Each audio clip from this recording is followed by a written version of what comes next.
Hello friends, welcome back to my YouTube channel. ಎಲ್ರಿಗೂ ನಮಸ್ಕಾರ. Sagar FF ಚಾನಲ್ಗೆ ಸ್ವಾಗತ.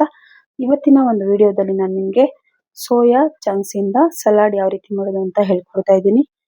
ನಾವು ತುಂಬಾ ಈಸಿಯಾಗಿ ಟೇಸ್ಟಿಯಾಗಿ ಇದನ್ನ ಮಾಡ್ಕೋಬಹುದು. ಇದು ಆರೋಗ್ಯಕ್ಕೆ ತುಂಬಾನೇ ಒಳ್ಳೆಯದು. ಮಕ್ಕಳಿಗೆ ಮತ್ತೆ ದೊಡ್ಡವರಿಗೆ ಮಾಡಿ ಕೊಡೋದ್ರಿಂದ ಅವ್ರ ಹೆಲ್ತ್ ಕೂಡ ಚೆನ್ನಾಗಿರುತ್ತೆ. ತುಂಬಾ ಇಷ್ಟಪಟ್ಟು ತಿಂತಾರೆ. ಹಾಗಾದ್ರೆ ಬನ್ನಿ ಯಾವ ರೀತಿ ಮಾಡೋದು ಅಂತ ಹೇಳ್ಕೊಡ್ತಾ ಇದ್ದೀನಿ. ನಾನು ಇಲ್ಲಿ ಮೊದಲಿಗೆ ಸೋಯಾಬೀನ್ ಅನ್ನ ತಗೊಂಡಿದ್ದೀನಿ, ಅರ್ಧ ಕೆಜಿ ಆಗೋಷ್ಟು. ಮತ್ತೆ ನೋಡಿ, ಅದನ್ನ ನಾನು ನೀರು ಹಾಕಿ ಒಂದ್ಸರಿ ನೀಟಾಗಿ ವಾಶ್ ಮಾಡಿಕೊಂಡು ನೀರಲ್ಲಿ ಈ ತರ ಕೈ ಆಡಿಸ್ತಾ ಒಂದ್ಸರಿ ನೆನೆಸಿ ಇಟ್ಕೋಬೇಕು. ಇದು ಪೂರ್ತಿಯಾಗಿ ಸಾಫ್ಟ್ ಆಗಬೇಕು, ಅಲ್ಲಿವರೆಗೂ ನಾವು ಇದನ್ನ ನೆನೆಸಿಡ್ಬೇಕು. ಒಂದು ಪ್ಲೇಟ್ ಅನ್ನು ಮುಚ್ಚಿ ಸಪರೇಟ್ ಒಂದು 20 ನಿಮಿಷ ನೆನೆಯೋದಕ್ಕೆ ಬಿಡಬೇಕು. ಈಗ ನೋಡಿ, ಫುಲ್ ಸಾಫ್ಟ್ ಆಗಿ ಸ್ಮೂತ್ ಆಗಿ ಇದು ನೆಂದಿದೆ. ಈಗ ಇದನ್ನ ನಾವು ನೀರನ್ನ ಸಪರೇಟ್ ಮಾಡಿ ಒಂದು ಸಪರೇಟ್ ಬೌಲ್ ಒಳಗಡೆ ಹಾಕೋಬೇಕು ಫ್ರೆಂಡ್ಸ್.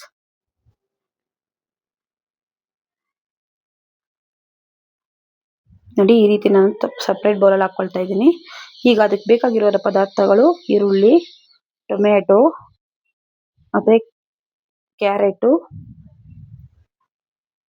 ಧನಿಯಾ ಪುಡಿ, ಜೀರಿಗೆ ಪುಡಿ, red chilli powder, turmeric powder, ಮತ್ತೆ ರುಚಿಗೆ ತಕ್ಕಷ್ಟು ಉಪ್ಪು, ಮತ್ತೆ ಸೌತೆಕಾಯಿ, ಪೆಪ್ಪರ್ ಪೌಡ್ರು, ಕೊತ್ತಂಬರಿ ಸೊಪ್ಪು. ಇಷ್ಟೇ ಇದಕ್ಕೆ ಬೇಕಾಗಿರುವಂತಹ ಪದಾರ್ಥಗಳು. ಮತ್ತೆ ಬನ್ನಿ ಯಾವ ರೀತಿ ಮಾಡೋದು ಅಂತ ಹೇಳ್ಕೊಡ್ತಾ ಇದ್ದೀನಿ. ಒಂದು ಸ್ಟವ್ ಮೇಲೆ ಬಾಣಲಿ ಇಟ್ಟು ಅದಕ್ಕೆ 1.5 ಟೀ ಸ್ಪೂನ್ ಅಷ್ಟು ಎಣ್ಣೆಯನ್ನು ಹಾಕೊಳ್ತಾ ಇದ್ದೀನಿ. ಈಗ ಇದಕ್ಕೆ ಅರ್ಧ ಟೀ ಸ್ಪೂನ್ ಅಷ್ಟು ಉಪ್ಪು, ಒಂದು ಅರ್ಧ ಟೀ ಸ್ಪೂನ್ ಅಷ್ಟು ಅರಿಶಿನ ಪುಡಿ, 1 ಟೀ ಸ್ಪೂನ್ ಅಷ್ಟು ಚಿಲ್ಲಿ ಪೌಡರ್ನ ಹಾಕೊಳ್ತಾ ಇದ್ದೀನಿ. ಇದನ್ನ ಹಾಕಿದ ನಂತರ ನಾವು ಪೂರ್ತಿಯಾಗಿ 2 ನಿಮಿಷ ಫ್ರೈ ಮಾಡ್ಕೋಬೇಕು. ಉಪ್ಪು, ಖಾರ, ಅರಿಶಿನ ಪುಡಿ ಎಲ್ಲ ಮಿಕ್ಸ್ ಆಗೋ ರೀತಿ ನಾವು ಫ್ರೈ ಮಾಡ್ಕೋಬೇಕಾಗುತ್ತೆ. ಈಗ ಇದನ್ನ ಫ್ರೈ ಮಾಡ್ಕೊಂಡ ನಂತರ ನಾವು ಇದಕ್ಕೆ ಸೋಯಾಬೀನ್ ಅನ್ನ ಹಾಕೊಳ್ಳೋಣ. ಸೋಯಾಬೀನ್ ಹಾಕಿದ ನಂತರ ನಾವು ಇದನ್ನ ಒಂದು 5 ನಿಮಿಷ ಇದನ್ನ ಫ್ರೈ ಮಾಡ್ಕೋಬೇಕಾಗುತ್ತೆ. ಸೋಯಾಬೀನ್ಗೆ ಉಪ್ಪು ಖಾರ ಹಿಡಿಯೋವರೆಗೂ ನಾವು ಫ್ರೈ ಮಾಡ್ಕೋಬೇಕಾಗುತ್ತೆ ಫ್ರೆಂಡ್ಸ್. ಈಗ ಒಂದು ಕಪ್ಪನ್ನ ಮೊಸರನ್ನ ತಗೊಂಡಿದ್ದೀನಿ. ಅದಕ್ಕೆ ನಾನು 1 ಟೀ ಸ್ಪೂನ್ ಅಷ್ಟು ಉಪ್ಪನ್ನ ಸೇರಿಸ್ಕೊಳ್ತಾ ಇದ್ದೀನಿ. ನೀವು ನೋಡ್ಕೊಂಡು ಹಾಕೊಳ್ಳಿ, ಜಾಸ್ತಿ ಹಾಕೋಬಿಡಿ. ಈಗ 1 ಟೀ ಸ್ಪೂನ್ ಅಷ್ಟು ಪೆಪ್ಪರ್ ಪುಡಿಯನ್ನ ಹಾಕೊಳ್ತಾ ಇದ್ದೀನಿ.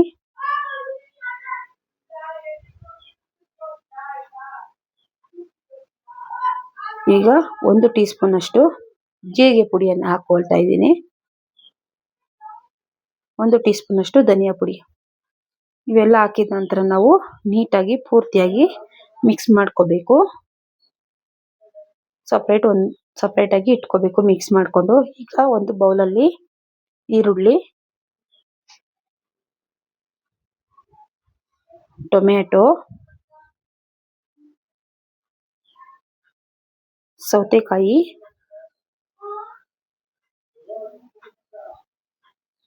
ತುರಿದಿಟ್ಕೊಂಡಂತಹ ಕ್ಯಾರೆಟ್, ಮತ್ತೆ ಕೊತ್ತಂಬರಿ ಸೊಪ್ಪನ್ನ ಹಾಕಿ ಇದನ್ನ ನಾವು ಮಿಕ್ಸ್ ಮಾಡ್ಕೋಬೇಕಾಗುತ್ತೆ. ನೋಡಿ, ನಾನು ಈ ರೀತಿ ಕ್ಯಾರೆಟ್, ಈರುಳ್ಳಿ, ಟೊಮೆಟೊ ಎಲ್ಲ ಪೂರ್ತಿ ಮಿಕ್ಸ್ ಆಗೋ ರೀತಿ ನಾನು ಮಿಕ್ಸ್ ಮಾಡಿ ಇಟ್ಕೊಂಡಿದ್ದೀನಿ.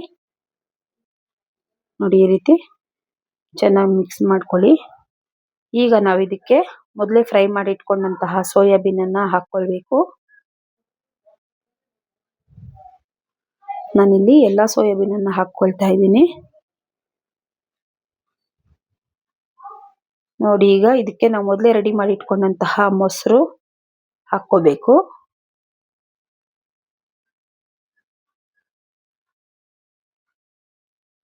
ಮೊಸರು ಹಾಕಿದ ನಂತರ ನಾವು ಇದನ್ನ ಒಂದು 5 ನಿಮಿಷ ನಾವು ಇದನ್ನ ಮಿಕ್ಸ್ ಮಾಡ್ಕೋಬೇಕಾಗುತ್ತೆ. ಕ್ಯಾರೆಟ್, ಟೊಮೆಟೊ ಎಲ್ಲ ಮಿಕ್ಸ್ ಆಗಿದೆಯಲ್ವಾ, ಅದೇ ರೀತಿ ಸೋಯಾಬೀನು, ಉಪ್ಪು, ಖಾರ ಎಲ್ಲ ಹಿಡಿಬೇಕು ಅದಕ್ಕೆ. ಆ ರೀತಿ ನಾವು ಮಿಕ್ಸ್ ಮಾಡ್ಕೋಬೇಕು. ಎಷ್ಟು ಚೆನ್ನಾಗಿರುತ್ತೆ ಅಂದ್ರೆ ಇದು ನಮಗೆ ಹೆಲ್ತಿ ಫುಡ್ ಫ್ರೆಂಡ್. ಇದು ಸಲಾಡ್ ಅಂತ ಹೇಳ್ಬೋದು. ತುಂಬಾನೇ ಆರೋಗ್ಯಕ್ಕೆ ಒಳ್ಳೇದು. ನೀವು ಈ ರೀತಿ ಸಲಾಡ್ ನ ನಿಮ್ಮ ಮನೆಯಲ್ಲೂ ಮಾಡಿ ಹೇಗಿದೆ ಅಂತ ಕಮೆಂಟ್ ಮೂಲಕ ತಿಳಿಸಿ. ಹಾಗೆ ವಿಡಿಯೋ ಇಷ್ಟ ಆಗಿದ್ರೆ ದಯವಿಟ್ಟು ಲೈಕ್ ಮಾಡಿ, ಶೇರ್ ಮಾಡಿ, ಸಬ್ಸ್ಕ್ರೈಬ್ ಮಾಡಿ. Thank you.